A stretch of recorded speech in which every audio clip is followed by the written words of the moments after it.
స్థానిక మోరంపూడి రోడ్ సాయి చైతన్య నగర్లో వేంచేసి ఉన్న శ్రీ విజయ కనకదుర్గ అమ్మవారి ఆలయంలో దసరా మహోత్సవాలు ఘనంగా జరుగుతున్నాయి. ఆలయ వంశ పారంపర్య ధర్మకర్త మేడి త్రిమూర్తుల ఆధ్వర్యంలో జరుగుతున్న ఉత్సవాల్లో భాగంగా శనివారం రాత్రి ప్రదర్శించిన బుర్ర కథ అందరినీ ఆకట్టుకుంది. ఈ సందర్భంగా ఆలయ వంశపారంపర్య ధర్మకర్త మేడి త్రిమూర్తులు మాట్లాడుతూ ఈ ఏడాది విజయ కనకదుర్గ అమ్మవారి ఆలయంలో 34వ సంవత్సరం దసరా నవరాత్రి మహోత్సవాలను నిర్వహిస్తున్నామన్నారు. ఆలయం వద్ద 3 వైపులా ఏర్పాటు చేసిన విద్యుత్ దీపాలు, అమ్మవారి బొమ్మలు భక్తులను విశేషంగా ఆకట్టుకుంటున్నాయి. రాత్రయ్యేసరికి భక్తులకు కన్నుల విందు చేస్తున్నాయి. బుర్ర కథ భక్తులను విశేషంగా ఆకట్టుకుంటుంది. భక్తులు భారీ ఎత్తున తరలివచ్చి అమ్మవారిని దర్శించుకుని తీర్థ ప్రసాదాలు స్వీకరించారు. అమ్మవారి దయ, కరుణ, కృపా కటాక్షాలు భక్తులందరిపైన ఉండాలని ఆకాంక్షించారు. ప్రతిరోజు ఉదయం సాయంత్రం అమ్మవారికి కుంకుమ పూజలు జరుగుతాయన్నారు. భక్తులు భారీగా తరలిరావడంతో ఆలయం వద్ద సందడి నెలకొంది.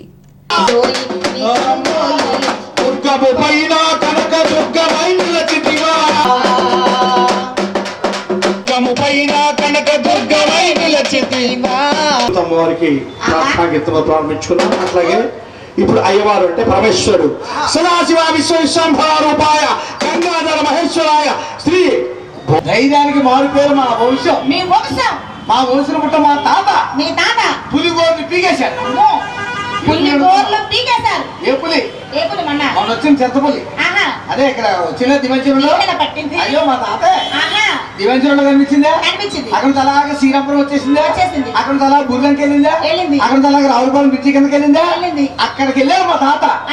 అంతే పులి కనిపించలేదు.